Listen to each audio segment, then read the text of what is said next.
মোহতারাম হাজরিন, কোরআনে কারীমের সূরা তাওবার একটি গুরুত্বপূর্ণ আয়াত আমি তিলাওয়াত করেছি। এই আয়াতে আল্লাহ রাব্বুল আলামিন ইরশাদ করেছেন, নবমণ্ডল এবং ভূমণ্ডলের সৃষ্টির দিন থেকেই সৃষ্টি জগতে আল্লাহ রাব্বুল আলামিন এই ভূমণ্ডলে নবমণ্ডলে বছরকে 12টি মাসে বিভক্ত করেছেন। কটি মাসে বিভক্ত করেছেন? এই মাসের গণনা এটা নবমণ্ডল ভূমণ্ডল সৃষ্টির দিন থেকেই চলে আসছে। এই মাসগুলোর মধ্য থেকে 4টি বিশেষ মাস আছে। চান্দ্রবর্ষের এই 4টি মাসকে আল্লাহ রাব্বুল আলামিন সম্মানিত মাস হিসেবে ঘোষণা করেছেন, মিনহা আরবাআতুন হুরুম। এই 4টি সম্মানিত মাস সম্পর্কে আল্লাহ বলছেন, যালিকাদ দীনুল কাইয়্যিম ফালা তাজলিমু ফিহিন্না আনফুসাকুম। এই 4 মাস যেটাকে আল্লাহ তাআলা সম্মান দিয়েছেন, এটা এই মাসগুলোতে তোমরা নিজেদের প্রতি আল্লাহ বলছেন নিজেরা জুলুম করবে না, অবিচার করবে না। সূরা তাওবার 36 নম্বর আয়াতের এই আলোচনা থেকে দিনের আলোর মতো পরিষ্কার যে চান্দ্রবর্ষের 4টি মাস আছে, যে মাসগুলাকে কি মাস বলা হয়? সম্মানিত মাস। কি মাস বলা হয়? আশহুরে হুরুম বা সম্মানিত মাস। সম্মানিত মাসের এই ধারণা আমাদের সমাজের বেশিরভাগ মানুষই জানেন না। আমরা রমাদান মাস সম্পর্কে জানি, রমাদান হলো বছরের মধ্যে সবচাইতে সেরা এবং শ্রেষ্ঠ মাস। ঠিক না ভাই? ঠিক। এটা তো ঠিকই আছে, কারণ হাদিসের বর্ণনা দ্বারা আমরা জানতে পারি রমাদান হলো সাইয়্যিদুশ শুহুর, সকল মাসের মধ্যে সবচাইতে সেরা মাস, সবচাইতে শ্রেষ্ঠ মাস। কোন মাস? রমাদান মাস। রমাদানের পর অন্য সাধারণ মাসের তুলনায় বিশেষ মর্যাদা এবং বিশেষ সম্মান আল্লাহ তাআলা দিয়েছেন 4টি মাসকে। কয়টি মাসকে? এই 4টি মাস কোন 4 মাস, যে মাসকে আল্লাহ রাব্বুল আলামিন মর্যাদা দিয়েছেন, সে বিষয়ে বুখারী মুসলিম বর্ণিত আবু বকর রাদিয়াল্লাহু তাআলা আনহু থেকে একটি হাদিস বর্ণিত হয়েছে। তিনি বলেছেন যে নবী করিম সাল্লাল্লাহু আলাইহি ওয়াসাল্লাম ইরশাদ করেছেন যে আস-সানা 12 শাহরা, বছর 12টি মাসে হয়, এর মধ্যে থেকে 4টি মাস আছে যে মাসগুলোকে আল্লাহ তাআলা সম্মানিত মাস হিসেবে ঘোষণা করেছেন। আর সেই 4 মাসের মধ্যে আবার 3টা মাস হলো ধারাবাহিক পরপর 3 মাস। সেগুলো কোন 3 মাস? নবী সাল্লাল্লাহু আলাইহি ওয়াসাল্লাম এই হাদিসে নিজেই ব্যাখ্যা করেছেন, যুলকাদাহ ওয়া যুলহিজ্জাহ ওয়া মুহররম, জিলকদ, জিলহজ এবং মুহররম। এই 3টা বাই সিরিয়াল ধারাবাহিক মাস। আর আরেকটা মাস যেটা 4র্থ মাস, সেটা হলো ওয়া রজব ওয়া মুদর আল্লাযী বাইনা জুমাদা ওয়া শাবান। রজব মাস যেটা জুমাদা সানিয়া এবং শাবান মাসের মধ্যবর্তী মাস, রমজান মাসের আগের মাস। এটা হলো 4র্থ সম্মানিত মাস। তাহলে মোট সম্মানিত মাস কয়টা হলো? 4টা। সম্মানিত মাস সম্পর্কে ইতিপূর্বে এই 4টা মাসকে আল্লাহ বিশেষ সম্মানিত মাস ঘোষণা করেছেন, এটা যারা জানতেন তারা হাত তোলেন। আগে থেকে যারা জানতেন, অল্প কয়েকটা হাত গোনা যাবে, 2-4-5টা হাত মাত্র উঠেছে। এর মানে হলো এই বিষয়টি আমাদের দেশের বেশিরভাগ মানুষের কাছে নতুন, অথচ কোরআনে কারীমের সূরা তাওবাতে আল্লাহ তাআলা এই বিষয়ে আলোচনা করেছেন, আবার সূরা বাকারাতে আলোচনা করেছেন। আল্লাহ বলেছেন, ইয়াসআলুনাকা আনিশ শাহরিল হারামি কিতালিন ফি। হে রাসূল, সম্মানিত মাসসমূহে যুদ্ধ বিগ্রহ করা এ সম্পর্কে আল্লাহর বিধান কি, এ সম্পর্কে আপনাকে জিজ্ঞাসা করা হয়েছে। মানুষেরা জিজ্ঞাসা করেছে আপনাকে, কুল কিতালুন ফিহি কাবীর। আপনি জবাবে বলে দিন, এই সম্মানিত মাসগুলোতে যুদ্ধ বিগ্রহ করা এটা মহাপাপ, অনেক বড় অপরাধ, এটা গুনাহ। এই মাসগুলোতে যুদ্ধ বিগ্রহ আল্লাহ তাআলা নিষিদ্ধ ঘোষণা করেছেন, জায়েজ নাই, কারণ এই মাসগুলোকে আল্লাহ তাআলা সম্মান দিয়েছেন। মোহতারাম হাজরিন, আমরা যে মাসটাতে এখন অবস্থান করছি, এই মাসটা হলো সেই সম্মানিত 4 মাসের একটা মাস। এই মাসটার নাম কি মাস? বর্তমানে হিজরি বর্ষের বা চান্দ্র বর্ষের কোন মাস চলছে? রজব মাস। রজব মাস এটি সম্মানিত 4 মাসের একটা মাস। এখন এই মাসটা যে সম্মানিত মাস, সে সম্পর্কে আমরা বেশিরভাগ মানুষ জানি না। আর যদি আমরা কেউ জানিও, কিন্তু এই মাসটা যে সম্মানিত মাস সে সম্পর্কে আমাদের ধারণা, সে সম্পর্কে আমাদের কনসেপ্ট, সে সম্পর্কে আমাদের সচেতনতা বা এই মাসকে সম্মান দেওয়া মানসিকভাবে, দুঃখজনক বাস্তবতা হলো এই আমলটি আমাদের সমাজে বেশিরভাগ মানুষই করার সুযোগ পান না। মোহতারাম হাজরিন, কোরআন যে বিষয়ে একাধিক জায়গায় আলোচনা করেছে, নবী সাল্লাল্লাহু আলাইহি সাল্লাম যেখানে এই 4 মাসের ব্যাখ্যা বিশ্লেষণ তার হাদিসে করেছেন, সাহাবা ইকরাম এই মাসগুলো সম্পর্কে বিভিন্নভাবে জিজ্ঞাসাবাদ করেছেন। কোন খুচরা বিষয় নিয়ে কোরআনে এত দীর্ঘ আলোচনা, হাদিসে এত দীর্ঘ বিস্তারিত আলোচনা, সাহাবীদের এত প্রশ্ন এবং প্রশ্নের উত্তর আল্লাহর তরফ থেকে, এটা কোনো খুচরা বা ছোটখাটো কোনো বিষয় সম্পর্কে হওয়া সম্ভব। তাহলে বোঝা গেল এই মাসগুলোর সম্মান এটা আল্লাহ তাআলা দিয়েছেন একজন মুসলমান হিসেবে, আল্লাহর প্রতি ঈমান আনয়নকারী বান্দা হিসেবে, কোরআনে বিশ্বাসী মানুষ হিসেবে আমাদেরকে এই মাসগুলোর সম্মান দিতে। এখন প্রশ্ন হলো এই মাসগুলোর সম্মান কিভাবে দিবেন? নাম্বার 1, এই সম্মানিত মাসগুলো যখন আসবে আপনার মন মানসিকতার মধ্যে এক ধরনের শ্রদ্ধা কাজ করবে যে একটা বিশেষ সম্মানিত মাস যাচ্ছে। রজব মাসের বেশ কয়েকটা দিন অতিবাহিত হয়ে গেছে। আমাদের কয়জন মানুষ আছেন এটা বলতে পারবেন যে রজব মাসের চাঁদ ওঠার সংবাদ যখন শুনেছি সেই থেকে আমার প্রায় মনে হয়েছে যে একটা সম্মানিত মাস যাচ্ছে, সম্মানিত মাসের মূল্যবান সময় যাচ্ছে। এই স্মরণটা হয়েছে এবং সম্মানিত মাসের কথা স্মরণ হওয়া এবং সম্মানিত মাসকে মনে মনে সম্মান প্রদর্শন করা, এটাও এ মাসের একটা আমল। এই সম্মানিত মাসগুলোর সম্মান প্রদর্শনের অংশ। আপনি কোথাও যাচ্ছেন, বিয়ে শাদীর প্রস্তুতি চলছে, আলোচনা চূড়ান্ত পর্যায়ে চলে গেছে, আপনার শ্বশুরবাড়ির গুরুত্বপূর্ণ অনেক গেস্ট, অনেক আত্মীয় হবেন যারা, তাদের সাথে আপনার এখনো পরিচয় হয় নাই। ধরুন আপনার স্ত্রীর বড় ভাই, তার সাথে আগে দেখা হয় নাই, কথা চূড়ান্ত হয়েছে, তার সামনে আপনি স্বাভাবিকভাবে বসে আছেন ফ্রি মোডে। কিন্তু যখন আপনি জানতে পারবেন যে এই ভদ্রলোক, আপনি যে মেয়েটাকে বিয়ে করতে যাচ্ছেন তার বড় ভাই, পিতৃতুল্য বড় ভাই, তিনি এই ফ্যামিলির গার্ডিয়ান, এটা যদি আপনি জানতে পারেন, তাহলে সেক্ষেত্রে সাথে সাথে আপনার বসার স্টাইলের মধ্যে একটু আপনি নড়ে চড়ে, একটু কাচুমুচু হয়ে, সম্মান প্রদর্শন করে বিশেষভাবে বসার চেষ্টা করবেন, কি করবেন না? এর মানে হলো আপনি লোকটাকে সম্মান দিলেন, ঠিক কিনা বলেন? তাহলে গত মাসটা গেছে জমাদার সানিয়া মাসেও আপনার আমার মনের যে অবস্থা, এ মাসটা যাচ্ছে রজব, সম্মানিত 4 মাসের এক মাস, এ মাসেরও আমাদের মনের একই অবস্থা যদি থাকে, তাহলে তার মানে এই মাসটি যে আল্লাহ তাআলা সম্মান দিলেন, আমি সেই সম্মানটাকে বিশেষভাবে ফিল করলাম না। তাহলে সেক্ষেত্রে কোরআনের উপরে কি আমল হবে না কোরআনের পরিপন্থী আমল হবে? মোহতারাম হাজরিন, এ বিষয়ের আলোচনাও আমাদের সমাজে খুব একটা হয় না।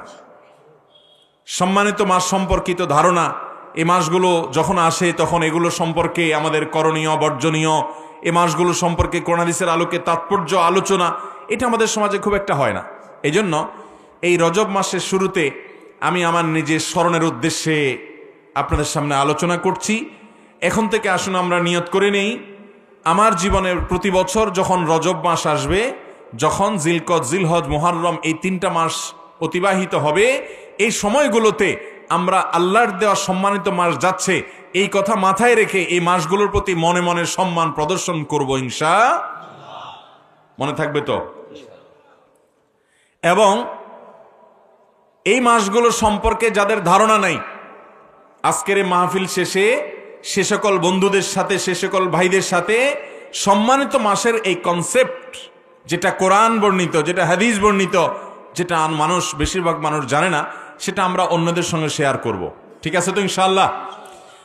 তাহলে সম্মানিত 4 মাসের প্রথম করণীয় হলো, আল্লাহ যেহেতু সম্মান দিয়েছেন, একটা সম্মানিত মাস যাচ্ছে, অতিবাহিত হচ্ছে, সম্মানিত মাসে আমি প্রবেশ করে গেছি, এই কথাটা মনে করে এই মাসটাকে বিশেষভাবে মনে মনে রেসপেক্ট করা, সম্মান প্রদর্শন করা, যে এটা সাধারণ মাস না, জুমাদার সানিয়ার সাথে এই মাসে একটা পার্থক্য আছে, এই কথা আমাদের মনে রাখতে হবে। অথচ বাস্তবতা হলো জুমাদার সানিয়া মাস যেভাবে যায় আমাদের, রজব মাসও একইভাবে যায়। রজব মাস ঢুকেছে, জুমাদার সানিয়া মাস শেষ হয়ে, এতে আমাদের তেমন কোনো বিহিত নাই, আমাদের মধ্যে তেমন কোনো মানসিক পরিবর্তন। এখান থেকে বোঝা যায় এই সম্মানিত মাসের সম্মান আমরা মনে মনে প্রদর্শন করছি। অতএব আমরা সম্মানিত মাসের সম্মান আমরা মনে মনে ধারণ করব। ঠিক আছে তো ইনশাআল্লাহ? এটা 1 নম্বরের কাজ। নাম্বার 2, এই মাসগুলোতে আমাদের রুটিন যে কাজগুলো আছে, 5 ওয়াক্ত নামাজ অন্য মাসেও ফরজ, এ মাসেও 5 ওয়াক্তই ফরজ, অতিরিক্ত কোনো ওয়াক্ত নাই, অতিরিক্ত কোনো নামাজ এই 4 মাসে পড়ার জন্য নির্দেশ করা হয় না, এই 5 ওয়াক্তই। এবং অন্যান্য মাসে যে সমস্ত ফরজ বিধানগুলো আমাদেরকে মেনে চলতে হবে, সম্মানিত মাসগুলোর সম্মানার্থে সেই ফরজ বিধানগুলোকে একটু বিশেষ গুরুত্বের সাথে করব, একটু বিশেষ গুরুত্বের সাথে। মনে থাকবে তো ইনশাআল্লাহ? আপনি অন্য সময় ফজরের নামাজের ব্যাপারে আপনার গাফিলতি আছে, সম্মানিত মাস সেজন্য আপনার রুটিনে নামাজের গুরুত্বটা বিশেষভাবে গুরুত্ব পাবে, যে সম্মানিত মাসেও কিভাবে আমি নামাজ তরক করি। অন্যান্য মাসে আপনি জামাতের ব্যাপারে এত গুরুত্ব দেন না, কিন্তু সম্মানিত মাসের সম্মানে আপনি জামাতের ব্যাপারে গুরুত্ব দিবেন। অর্থাৎ সাধারণ রুটিন আমলগুলোই সম্মানিত মাসের কারণে বিশেষ গুরুত্ব দিব ইনশাআল্লাহ। নাম্বার 3, সম্মানিত মাসের সম্মানার্থে আমরা অন্যান্য মাসে পাপাচার গুনাহে লিপ্ত হওয়া সেটা যেরকম অপরাধ, সম্মানিত মাসে গুনাহে লিপ্ত হওয়া ডাবল অপরাধ। কারণ আল্লাহ তাআলা সম্মান দিয়েছেন যে মাসকে, সে মাসকে আপনি অসম্মান করেছেন, সে মাসে আল্লাহর নাফরমানি করেছেন। কেউ বিড়ি সিগারেট খাইলো, সে গুনাহ করলো, মুরব্বীদের সামনে খাইলো, অন্যদের সামনে খাইলো, সে বেয়াদবি করলো। কিন্তু একই কাজ যদি নিজের বাপের সামনে করে, শ্বশুরের সামনে করে, তাহলে বেয়াদবি ডবল হবে না? কারণ একে তো তুমি অপরাধ করছো, আবার নিজের বাবার সামনে বিড়ি খেয়ে, সিগারেট খেয়ে, তোমার শ্বশুরের সামনে ধূমপান করে তুমি ধোঁয়া ছেড়ে রীতিমতো তোমার উচ্ছৃঙ্খলতা, তোমার অসভ্যতা, তোমার অসৌজন্যতা, তোমার ভিতরে অভদ্রতার প্রমাণ তুমি দিলে। এটা সমাজের যে কোনো মানুষ জানে যে সাধারণ ধূমপান করা সেটা তো অপরাধী, কিন্তু যদি কোনো মুরব্বীর সামনে, নিকটাত্মীয়ের সামনে, সিনিয়র ব্যক্তির সামনে করে, সেটা আরো অপরাধের মাত্রা বেশি হয়। ঠিক একইভাবে অন্য মাসে আপনি হারাম জিনিস মোবাইলে দেখলেন, হারাম কথা মুখে বললেন, হারাম কাজ সম্পাদন করলেন, সেটা অপরাধ, সেটা গুনাহের কারণ। কিন্তু সম্মানিত 4 মাসে আপনি যদি এই গুনাহের কাজগুলাই করেন, তাহলে সেক্ষেত্রে আপনি অপরাধের ক্ষেত্রে ডাবল অপরাধ করলেন, সম্মানিত মাসের সম্মান নষ্ট করলেন, সম্মানিত মাসকে অসম্মান করলেন। আল্লাহ তাআলা কোরআনে কারীমে সূরা তাওবার 36 নম্বর আয়াতে বলেছেন, ফালা তাজলিমু ফিহিন্না আনফুসাকুম, সম্মানিত মাস যখন আসবে তখন তোমরা নিজেদের প্রতি অবিচার করো না। অর্থাৎ এই মাসগুলোতে গুনাহ, পাপাচার এবং আল্লাহর নাফরমানি, আল্লাহর অবাধ্যতার এই কাজগুলো এই মাসগুলোতে করবে। তাহলে 3 নম্বর আমলও পেয়ে গেলাম, 3 নম্বর কর্মসূচি পেয়ে গেলাম। অন্য মাসে যে পাপাচারগুলো আমরা পরিহার করি, এই সম্মানিত মাসগুলোতে একটু বিশেষ গুরুত্বের সাথে সেই পাপাচার পরিহার করবো ইনশাআল্লাহ। আল্লাহ আমাদেরকে তৌফিক দান করুন। নাম্বার 4, সম্মানিত মাসে যুদ্ধ বিগ্রহ করতে আল্লাহ তাআলা নিষেধ করেছেন। আল্লাহ তাআলা বলেছেন, ইয়াসআলুনাকা আনিশ শাহরিল হারামি কিতালিন ফীহি, হে রাসূল, সম্মানিত মাসে যুদ্ধ বিগ্রহ করা সম্পর্কে আপনার কাছে জিজ্ঞাসা করে তারা। কুল কিতালুন ফীহি কাবীর, আপনি তাদেরকে জানিয়ে দিন যে এই মাসে যুদ্ধ বিগ্রহ করা এটা মহাপাপ এবং আল্লাহর পথে আসতে মানুষকে বাধা দান করার শামিল, জঘন্য অপরাধ। এই জন্য অনেক ইমাম মুফাসসিরদের মতে আক্রমণাত্মক যুদ্ধ, আগবেড়ে যুদ্ধ, এটা এই সম্মানিত মাসগুলোতে নিষিদ্ধ। হ্যাঁ, কেউ যদি আগে থেকে যুদ্ধ চাপিয়ে দেয় তখন প্রতিহতমূলক যুদ্ধ করা জায়েজ আছে। আমরা বেশিরভাগ মানুষ সৈনিক নই, আমরা বেশিরভাগ মানুষ আমাদের পেশাগতভাবে সৈনিক না হওয়ার কারণে যুদ্ধে অংশগ্রহণের আপাত সম্ভাবনা আমাদের কম। কিন্তু একজন মুসলমান হিসেবে মিনি যুদ্ধ যেগুলো আছে, মিনি যুদ্ধ মানে ঝগড়াঝাটি, গন্ডগোল, ফাসাদ, মারামারি, সম্মানিত মাসের সম্মানার্থে সে কাজগুলো আমরা পরিহার করার চেষ্টা করব। তাহলে 4 নম্বর কর্মসূচি আমরা পেয়ে গেলাম। এই 4টা কর্মসূচিকে আমরা বিশেষভাবে যদি পালন করি, ইনশাআল্লাহ বিইذনিল্লাহ সম্মানিত মাসের সম্মান রক্ষার্থে আমি আমার যতটুকু দায়িত্ব কোরআন এবং হাদিসের আলোকে আমাকে দেয়া হয়েছে সেটি পালন করার চেষ্টা আমি করলাম। সবাই চেষ্টা করব তো? আল্লাহ আমাদের সবাইকে আমলের তৌফিক দান করুন। আমি আবারও বলছি, 4টি আমল বা 4টি কর্মসূচি। নাম্বার 1, সম্মানিত মাস যাচ্ছে, এই কথাটা চিন্তা করবেন যে এটা সম্মানিত মাস, জেনারেল বা সাধারণ কোনো মাস না। অন্য মাসের চাইতে এই মাসের পার্থক্য হলো এই মাসকে আল্লাহ কোরআনে সম্মান দিয়েছেন, নবী সাল্লাল্লাহু আলাইহি ওয়াসাল্লাম তার ব্যাখ্যা দিয়েছেন। অতএব এই মাসটা সম্মানিত মাস হিসাবে মনে মনে এই মাসের প্রতি আমার সম্মান প্রদর্শন করব, সম্মান আমি ধারণ করব, লালন করব আমার মনে মনে। এটা হলো 1 নম্বর কাজ। এই যে রজব মাস চলে যাচ্ছে, কয়েকদিন হয়ে গেল, যদিও মাসের বেশিরভাগ দিন আলহামদুলিল্লাহ এখনো আছে, এই আমলটা এখনো করার সুযোগ আছে, সবাই করবো তো ইনশাআল্লাহ। যে কয়েকটা দিন চলে গেছে, এই কয়েকটা দিনে সম্মানিত মাস যাচ্ছে, এই কথা মনে হয়ে এই মাসের প্রতি আপনি শ্রদ্ধা মনে মনে জ্ঞাপন করেছেন, এরকম কোনো আল্লাহর বান্দা থাকলে আমার প্রশ্ন আগে বুঝেন। সম্মানিত মাস যাচ্ছে, রজব মাস সম্মানিত 4 মাসের একটা, যেহেতু আল্লাহ তাআলা এই মাসকে মর্যাদাপূর্ণ মাস, বিশেষ সম্মানিত মাস ঘোষণা করেছেন এবং আগে থেকে এটি চলেছিল, আল্লাহ তাআলা সেটাকে বলবৎ রেখেছেন, অ্যালাউ করেছেন। তো এই সম্মানিত মাস যাচ্ছে, এই কথা মনে করে রজব মাসের যে কয়েকটা দিন গেছে, সেই কয়েকটা দিনে মনে মনে এই মাসের প্রতি সম্মান শ্রদ্ধা জ্ঞাপন করেছেন যারা, এরকম কেউ থাকলে হাত তোলেন তো দেখি। বুঝেছেন কিছু? কি বুঝেছেন? না বুঝে হাত তুলেছেন। কারণ আমি জানি এ আমল কর্ণওয়ালা মানুষ হাজার হাজার মানুষের ভিতরে 1-2 জন পাওয়া কঠিন হবে।